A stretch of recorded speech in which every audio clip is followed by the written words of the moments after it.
റമദാൻ മുബാറക്. റമദാനാണ്. ഇനി ഔറത്തൊക്കെ മറിച്ച് നല്ല രീതിയിൽ നടക്കണമെന്ന് ഈ കഴിഞ്ഞ ദിവസം ജാസി പബ്ലിക്കായിട്ട് വന്ന് പറയുണ്ടായി.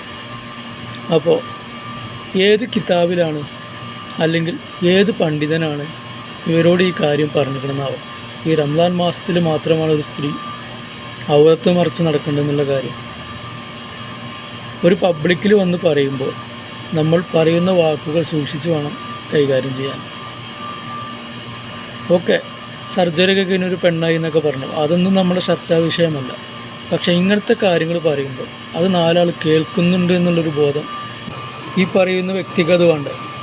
അപ്പോൾ നിങ്ങളൊരു പുരുഷനായോ ഒരു സ്ത്രീയായോ നടന്നു, അതൊന്നും നമ്മൾ ചർച്ചാ വിഷയമാക്കുന്നില്ല, അതൊക്കെ നിങ്ങളെ ഇഷ്ടം. പക്ഷേ ഒരു പബ്ലിക്കിൽ വന്ന്, അതും നിങ്ങളെപ്പോലെ അത്യാവശ്യം സോഷ്യൽ മീഡിയയിൽ സെലിബ്രിറ്റി ആകുന്ന ആളുകൾ ഇങ്ങനെ വിഡ്ഢിത്തരങ്ങൾ വിളിച്ചു പറയുമ്പോൾ നാലാൾ കേൾക്കുന്നുള്ളൊരു ബോധം എന്നും ഉണ്ടായിരിക്കട്ടെ. എന്തായാലും ഞാൻ ഈ വീഡിയോ ഇതിൻ്റെ ഒപ്പം കൊടുക്കുന്നുണ്ട്, നിങ്ങൾ ആ വീഡിയോ കൂടി കണ്ടു നോക്കും. അപ്പൊ ഞാൻ റമദാൻ മാസമാണ്, ഇനി അവർക്കൊന്നും കാണിച്ച് നടക്കാൻ പറ്റില്ല. ജാസിദ, ഈ ഒരു നിമിഷം റമദാൻ മാസം അടുക്കാനായില്ലേ, അപ്പൊ നമ്മളെ പ്രേക്ഷകരോട് എന്താ പറയാനുള്ളത്?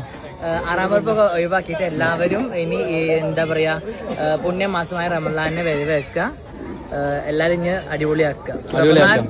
ഔറത്തൊക്കെ മറിച്ച് അതെ, അതിപ്പോ അവമായിട്ട് ഇറങ്ങിയത് എന്നതോടെ. അപ്പോൾ ആ ഒരു വീഡിയോ നിങ്ങളെല്ലാവരും കണ്ടില്ലേ? ഈ പറയുന്ന ഞാനാണെങ്കിലും എല്ലാം തികഞ്ഞൊരു വ്യക്തി എന്നല്ല പറഞ്ഞു വരുന്നത്. പക്ഷേ ഒരു പബ്ലിക്കിൽ ഇറങ്ങി ഒരു ഇൻഫർമേഷൻ കൊടുക്കുമ്പോൾ വാക്കുകൾ സൂക്ഷിച്ച് സംസാരിക്കുക. അപ്പോൾ ഒന്നുകൂടിയും പറയുകയാണ്, റമദാൻ മുബാറക്. എല്ലാവർക്കും 30 നോൽക്കുവാൻ കഴിയട്ടെ.